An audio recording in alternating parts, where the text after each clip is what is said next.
আমার মতো যারা মিষ্টি খেতে পছন্দ করেন, রসমালাই তো তাদের পছন্দের তালিকায় থাকবেই। আর রসমালাই কেক হলে তো কোনো কথাই নেই। আমার কাছে 3 পাউন্ডের একটা রসমালাই কেকের অর্ডার ছিল। তো আমি কেকটাকে সাজিয়েছিলাম এইভাবে। প্রথমে আমি চকলেট গানাচ দিয়ে কেকের ওপরটা কভার করে নিয়েছিলাম। তার উপরে আমি কিছু ফুল ড্র করে নিয়েছিলাম দুটো আলাদা রঙের ক্রিম দিয়ে।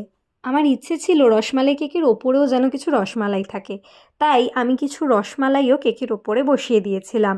রসমালাইতে সাধারণত ড্রাই ফ্রুটস ব্যবহার হয় না, কিন্তু রসমালাই কেকের প্রায় সব ছবিতেই দেখি ড্রাই ফ্রুটস থাকে। তাই আমি কেকটাকে সাজিয়েছিলাম কিছু হোমমেড চকলেটস আর ড্রাই ফ্রুটস দিয়ে। তারপর কেকের উপরে কন্ট্রাস্ট ক্রিয়েট করার জন্য আমি কিছু লাল চেরিও অ্যাড করেছিলাম। কেকটা কিন্তু সত্যিই দারুণ দেখতে লাগছিল। তো এই হলো আজকের কেকের পুরো ভিডিওটা ভালো লাগলে অবশ্যই চ্যানেলটাকে সাবস্ক্রাইব করে দিও, নিচে কমেন্টে জানিও কেমন লাগলো।